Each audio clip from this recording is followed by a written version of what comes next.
right, welcome back. Brandon Rhymes here, Consumer Quarterback Show. We got Alex Lima in the house, and we're going to talk about some of the current events happening in the country, as well as stuff happening here locally. We want to feature some of our listings. We like to feature our real estate properties. We have on our website, you can check it out. You can see our listings at platinumcoastalelite.com.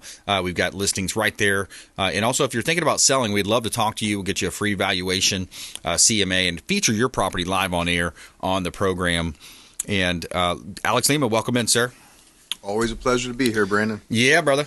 BlackBelt fitness, martial arts. We talk about fitness. We talk about self-defense. And Thomas King was on the show yesterday.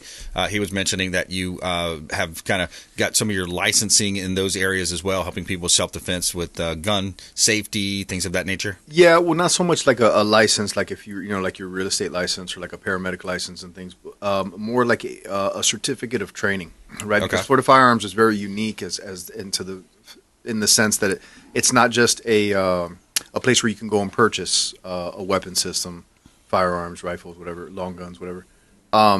They also hold really great training and classes, okay. So you can go, and it's not just your average classes of just like, okay, this is how you stand, and this is how this is your target, how to find your sights, things like that. It goes beyond that. So I just completed yesterday actually doing a home defense course, right, completely on defensive shooting. And it was several months of meeting twice a month. Wow. For, a couple hours each time, at least putting 300 rounds or something downrange in different scenarios. Like one, if you check my socials, you can see one where we simulated like being inside of a mall. And unfortunately, these are things that happen in society, right? Right. So like a mall, quote unquote, shooting was taking place. And we're in a position where we choose to take action. Right. What's the way to do that? There's a lot of guys that will say, well, I would jump in and I would do something. Okay, well, are you trained to do that? Have you really thought about the scenario and how it goes? Right. I have, and as well as the other people that partook in the class. Yeah. So anyways, it was a series leading up to, you start from very, very basic, doing point shooting and things like that, all the way up to, we did low light, working with flashlights. I mean, it was phenomenal. I absolutely love that I did that, because I love that kind of stuff anyways. Yeah. And it was great. So, awesome. Shout out to Florida Firearms for everything they do. FFA, Tampa Bay, yes, sir. Florida Firearms Academy. Yeah, because that is something that you think about. I mean, it's just the society we live in now. You carry, I carry concealed, and it's like, I would be the one to do that. So if I pull it out, I got to know how to use it. I got to, hope and pray that the good Lord's on my side and helps me be on point that day and on target. 100%. And you are, whoever it is, you or whoever decides to spring into action, even a law enforcement officer, you are responsible for that firearm. Yeah. You pull that out, wherever that bullet goes, what it goes through, what it hits, that is on you. And if you do not have it's a great thing to have so much intent. Because I talk to a lot of people. We talk to a lot of people, that like, good old really believe in the American way and protecting and looking out for each other, that say they would spring into action. But if you don't have training to do these things, man, you can run into some trouble. Like, it's one thing to think you're capable of doing something, but then big time when it comes down to it, man, you better hope. The thing would be, you don't want to hit an innocent, man. Right. You don't want to hit a kid. Nobody wants that on their conscience. Right. And even with training, in the middle of a gunfight, things are going crazy. You never know what can happen. So just remember that whatever you do, be trained. And that you are responsible for what happens. Yeah, and Alex, we got this open southern border. We've talked about it a lot on the program. I was watching another clip the other day from, I forgot who was putting out the content, but he's kind of a well-known speaker. But he was talking about how these Central and South American countries are literally opening up their jails. Yeah. They're letting these people in. They're saying, hey, great, get them out of here. The U.S. is dumb enough to open their border. Not the entire U.S. The one powers party, that be. One particular party typically is the one that's doing it. But yeah, it's a pretty sad situation, man, because this stuff's coming through, and it's the numbers you hear vary from like 6.4 million. I know President Trump said in his town hall event a few weeks ago that he talked about the numbers probably closer to 15 million. Yeah, no, it's not sad, Brandon. It's absolutely terrifying. Yeah, it's absolutely terrifying, man. I mean, it's already been noted. Prior to how wide open the gates are right now, there was already crimes and stuff taking place. Yep, that number is exponentiating, and it is compounding with every single day. Yeah, again, we want people to have better, do better. We understand the people that are trying to have a better life for their family, but the issue is that is not all that is coming through those gates right now. Yeah. You know, it is some very, very bad people that do very, very bad things, and they are not going to stop. It really is. It's like we're getting set up for a sucker punch. You know, there's these people could be plotting and planning another 9/11. I mean, we don't know what it could be. I mean, it could be a sting at one time. It's going to be interesting to see if there's even a 2024 election, and it's kind of weird to say that, but. You know, look at all the stuff going on. Look what they did last time to keep Trump out of power. He's by far going to be the nominee. But will they even let us have a free and fair election? Will that come about? I don't know. Yeah, election or not, we need to just pray for the best and start doing better. People, right. Come on. I mean, at what point is America going to turn around and be like, guys, stop? We got to do better. Let's get our heads on straight. We need to do more than what we're doing right now. Well, that's how I want to finish our segment. The next segment, I want to finish on what can we do? How can we support positive companies? Like we have a relationship with Patriot Mobile, patriotmobile.com / I think that one's REQB. Yeah, patriotmobile.com / REQB. That's one simple thing. If you're paying money to these woke mobile companies, these companies that don't support your values, these companies that support the complete opposite of your values, patriotmobile.com / REQB. We're going to talk about a little bit of that later on the program. I want to get to this whole, there's been a lot said about the debt ceiling and the debt debate right now. But this, I was listening to Ted Cruz the other day. This is a really interesting, clip here. It's about a 1-minute clip, but he's going to walk us through how the debt got to $31 trillion where we're at right now. And you know what it was when Bush took office? I think it was Bush Senior. No, that must have been Junior when he took office. $5 trillion, and that wasn't very long ago. Right. Here we go. In 2000, the national debt was $5 trillion. 5. Wow. Now, in 2000, a president that you and I both worked for, George W. Bush, got elected. Bush served 8 years. At the end of his 8-year term, the national debt had grown from $5 trillion to $10 trillion. In 2008, Barack Obama became president. When he became president, the national debt was $10 trillion. 8 years later, the national debt had grown to $20 trillion. So pause and reflect on that for a moment. It's crazy. It had taken 42 presidents over 200 years to build $5 trillion in debt. Wow. And then 2 presidents, one Republican and one Democrat, in 16 years quadrupled the debt. So that's very disturbing as well. And when you think about those numbers, that's just astronomical numbers. Most people can't really even fathom what $1 trillion is. But to see the growth, Bush doubled it, so did Obama. So to me, it's the uniparty. These people are. They're whichever side you're on, they're bad people. They're not good people. They started a war. They've been involved with many conflicts across the globe. They put on the face of, oh yeah, we're doing it for this and that American democracy. They always call it democracy. It's a constitutional republic, anyways. But yeah, to me, it's the uniparty, and these people are giving kickbacks to all their friends, trying to think about that reelection and getting the third term. Well, Obama got his third term. Well, not just their friends; they're making friends with the wrong kind of friends too. Because then they go and they make these unified deals with foreign. Let's face it, adversaries, enemies, man. It's people that do not have America's best interest in mind. I'll tell you that much. So why are we in bed with these people? Yep. And then Trump changed all that. He did, and then now look, we're within one term. Look where we're back at. I mean, this is just insane, man. It's sickening, dude. This is, I remember as a kid, I was talking about it the other day. I was taught my daughter. We in my house, we do the Pledge of Allegiance. They don't allow it at schools. Yeah. We do homeschooling. We do the Pledge of Allegiance. Nice. We did the song "I'm Proud to Be an American," where they say, "I know I'm free." Lee Greenwood. When I was a kid, every morning in school, you stood up, you did the Pledge of Allegiance, and then you listened to that song. And you developed a sense of pride and understanding for the country that you are in. And that gives you the right to be free. Exactly. We have, not we, but the people have forgotten that, and that's sickening to me. It really is. It really is.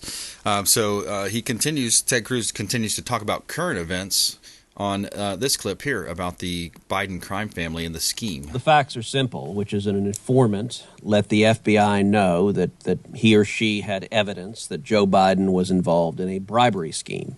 And it was a bribery scheme of $5 million from a foreign country. We don't know what country.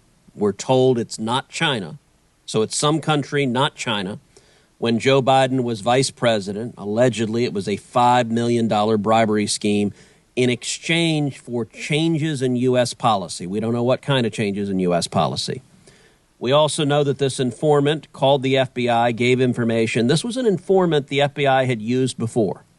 In multiple cases, they'd relied on this informant on matters that had nothing to do with Joe Biden. So this is someone, presumably, the FBI had reason to trust, reason to give weight to what they had to say. And so the FBI recorded the results of that phone call on a document called an FD 1023.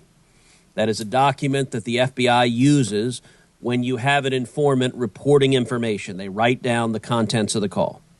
Now, what we don't know is what happened next. What we also don't know is what did the call say? What exactly? We have details that have basically been leaked out, but we don't know the specifics. And so the House of Representatives said quite reasonably, we want to see the damn piece of paper. So they finally, I believe that the latest is that, yes, they're going to get the piece of paper. They're going to get that from Ray. But, you know, so all of this evidence is there against Biden corruption, the laptop from hell. All this evidence is there, but they still keep indicting Trump on these trumped-up charges, you know, his overdue library books, a.k.a. his documents and his archives that he took with him. They're making up things to go after this man. Dude, beyond that, though, did you hear that? They made a $5 million deal with some foreign power to change United States policies that would benefit an enemy. Like, that is crazy. That's stuff, Brandon, we've seen that in works of fiction, dude. That's when we watch movies and TV of like, oh, man, this political thriller where the government made a deal. No, this is real life. It is. That is crazy. That is absolutely and they covered crazy. up. You know, they call it the mainstream media, but it's a lie. It's a corrupt corporate media is what it is. So they make it up and they have these lies. And unfortunately, so many people are just tuned in to, you know, those channels. I don't even want to say the acronyms, but these channels, and they take that as gospel. Yeah. They take that as truth. And by the way, they're not getting in the gospel. They're not getting in the Bible. They don't really know what the word truth. That's another thing that gets on my nerves is, you know, this younger generation mainly is saying, you know, oh, well, that's my truth. You ever hear that? It's my truth. And no, there's one truth. Truth is truth. Yeah, you can't say, well, my truth is and your truth is. We're like, no. There's one like universal truth. That's it. That's the baseline that everything else is judged upon. Exactly. And decided upon. Yeah. So trying to change a pronoun or this truth or that truth, it doesn't work. It doesn't work. Life does not work like that, despite what people want you to believe. Yeah, like What is a Woman, the movie What is a Woman. You got to check that out if you haven't seen that. It's on Twitter. It's free now on Twitter. What is a Woman by Matt Walsh. It's a full-length documentary movie that he did, and he's simply asking these professionals, so-called professionals that are in this gender-affirming care situations, what is a woman? And it's just funny. They can't. Oh, that's an interesting question. Oh, you know, these people. I mean, you know, sitting back in his chair, and he's like, oh. Let me, wow, let me, no. And then at the end of the movie, the punchline is he asks his wife, he goes, it's an adult female woman or whatever. Biological born female. Yeah, that can procreate, etc. You know, so it's an interesting take, but let's take a quick break. We're going to come back more with Alex Lima, Black Belt Fitness and Martial Arts. Here on the Consumer Quarterback Show. You know, they're about to kill 60,000 cows a day annually over in Ireland. This is proposed by the Irish government to kill these cows. So it's kind of an interesting, again, just a phenomenally wacko type story. But, you know, hey, the climate cult knows no end. We're going to talk about that coming up. Also, a little clip from RFK. RFK, the nephew to JFK, coming up here on the Consumer Quarterback Show, consumerqb.com. Call Brandon today at 813-917-1894. All right, Brandon Rhymes here in studio with Alex Black Belt Lima, fitness and martial arts, and contributor on the show, producer on the show as well. And you know, Alex, we're just kind of talking about these different current events, and it just really does feel like you're in a bit of a you know, of a political thriller. You know, this could be a movie script. Oh no, this is actually happening in the United States of America today. I mean, it's nuts. Yeah, well, ever since when COVID became a thing, and China they started virus. and they started quarantining people and stuff. From that moment on, I have always said I feel like I'm living in a low budget science fiction movie. Yeah, like that's it is true. a terrible C-class movie that we're living in because the plot is ridiculous. If we weren't living through it, if you told me if I was your great grandchild down the road and you were telling me what happened in America in 2019 up to 2023, I'd be like, shut up. Or your grandfather. Stop it. What about your great grandfather? Grandpa's lost his mind again. You know? No, this is legit. This is so crazy. It's so crazy. Here's what the Irish, what they're talking about doing over in Ireland. Sounds like the Irish government has confirmed some aspects of this report. What do we know about that? Hey, Georgia. Yeah, as shocking as that sounds, the Irish Department of Agriculture has acknowledged that it has looked at a plan to kill some 65,000 dairy cows annually over the next 3 years. This would be an effort to reduce the country's emissions by shrinking the national dairy herd by about 10%. It would be funded by taxpayers to the tune of 600,000 euros. The document said farmers would be compensated the equivalent of about $5,300 US per cow eliminated. Yeah, I'm just going to stop the clip early, but yeah, here's an idea. Let's kill off our food supply. Let's kill thousands of cows per year in the name of what? Oh, well, this whole global warming. Haven't you seen the sea level rise, Alex? Have you been to Miami lately? Yeah. The water's still the same level it was when I used to go back, in the 90s or whatever. What is the logic behind killing the cow? This is the one time I'm gonna truly side with PETA. I want a revolution from PETA right now to end this. I cannot imagine just slaughtering a bunch of innocent animals just to kill them, to kill them. Yeah.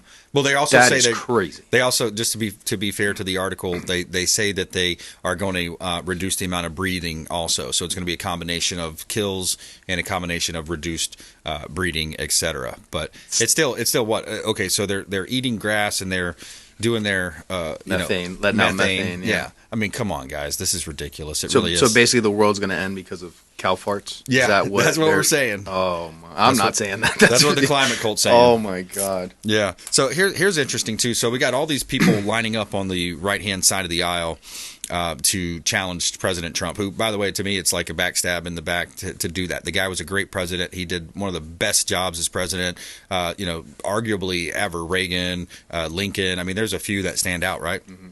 The lowest unemployment rate for minorities, the best economy, peace in the Middle East. I mean, you name it, it was done. No new wars. I mean, there were so many things that were done under his presidency. And moving the capital back to Jerusalem like it was always promised to do. Bush said they'd do it. Obama said he'd do it. Clinton said he'd do it. He did it. Right? All these great things. So to challenge the guy, but really what they're doing is they're propping up themselves. They're getting a lot of PR, like Tim Scott went on The View, who, by the way, I think he would be probably a good VP pick now. I used to think it was DeSantis all the way, but now that he's done that, I think he's really kind of bitten off, what's the saying, bite your nose off to spite your face, type of deal.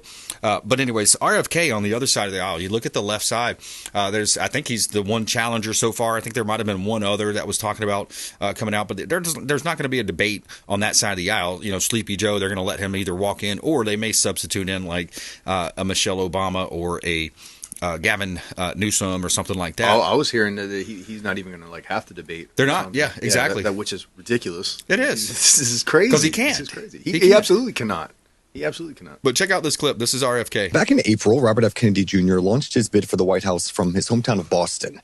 Kennedy, the son of late RFK and nephew to former President John F. Kennedy, has drawn attention for running a very different style of campaign than most Democrats. He's accused the federal government and Biden administration of lying to the American people throughout the COVID pandemic. He's called for an end to American financial support in Ukraine. He's called for shutting down the southern border. And perhaps most notably, especially among Democrats, he's routinely questioned legitimacy and efficacy of vaccines for COVID and for use among young children. On Monday, he held one of his most high-profile events to date, appearing with Elon Musk in a live Twitter space, discussing his campaign to unseat Joe Biden atop the ticket. Here he is painting a contrast on immigration, saying he'd shut down the border as president. We don't have the capacity to support this huge flood of new immigrants that's coming into our cities and stressing the school systems, stressing the social service systems for people who are already, for Americans. It needs to be turned off. And that's what I will do as president. I am going to make that border impervious. Yeah, so that's another point too, right? Like the old school people that are saying, "Oh, I'm a Democrat because my dad was a Democrat or my grandpa was a Democrat." I bleed blue. Yeah. Right, and what happens is, okay, is the Democratic Party the same as it used to be back with JFK? No. And the answer is no. It's this woke, some kind of a mixture of that ridiculousness, globalist, Marxist, all of that. But this guy RFK, I mean, he's got some pretty good ideas. He's saying he accused the government of lying. Well, that's true. We saw the CDC, the FDA. I mean, pretty much every three-letter alphabet agency, FBI. I mean, going down down the line, right? And then we see the in support of the war in Ukraine. I think a lot of people are for that. They're like, hey, look, that's enough money. Let Europe kick in and finish it up, and let's bring our support back home, and then shut down the southern border. Let's put some resources there. Yesterday's show, we talked about all the homeless veterans here in Tampa Bay and in our country. And then, of course, the efficacy of the vaccine and the lies we were told about the masking in the vaccines and the mandates. Yeah, it's absolutely crazy. We live. I just don't understand where we support. I live in America, and I love my country. I really do. And we live in a country that, at this point in time, the powers that be are being very. I'm watching my wording here. Yeah, exactly. Not good towards actual Americans, and we're better towards other foreign policies. Like, so for example, like the AR-15, the pistol brace ban, trying to get rid of firearms and AR-15s. Yet we are literally supplying AR-15s to a country that their weapons were taken away. Yeah. Dude, exactly. This is crazy. Yeah. You want to take it away from Americans, but hey, another country that went through this and let's get them weaponed up. Yeah. And you know what? We're going to go help them fight too. Yeah. Are you crazy? Yeah. Obviously they are. Well, you mentioned something too, the word AR. Like they call it an assault rifle. That's not what it means. Which is incorrect. You're the gun expert. It's an Armalite 15. It is just a make. Armalite rifle. Armalite rifle. It's just a type of rifle. It's a brand, like saying like Glock or Sig or something. But it's another scare tactic. It is, because the average person doesn't know what it means. So it's an easy way to use propaganda to terrify you and have you thinking the way I want you to think, so that I can control you and manipulate you in any direction I'd like to take you. Yep. And it's wrong. And any country that's ever taken away the guns, it ends up being a country, really, society. A really bad situation. Look at throughout history, societies of nations and countries and people that fell because the government became too powerful. This is the whole reason your founding fathers came over and said, hey, we're going to fight because we've seen this show before and it ain't going to happen again. That's right. But people forgot that. So what can you do? Hey, support Patriot Mobile, companies like Patriot Mobile. There's a company called secondvote.com. There's what's the app, Square? There's one called something app on, I forgot the app on there, Patriot app. But there's a lot of places you can spend money and vote with your wallet. We've noticed a lot of people voting with their feet. PatriotMobile.com/REQB is one simple way. Change your carrier and vote with your wallet. Alex Lima, always great having you in. Yeah, man. We're out of time, and we want you to please go out there and consider committing a random act of kindness. We'll see you next time right here on the Consumer Quarterback Show, consumerqb.com. You've been listening to The Consumer Quarterback, Brandon Rhymes. Whether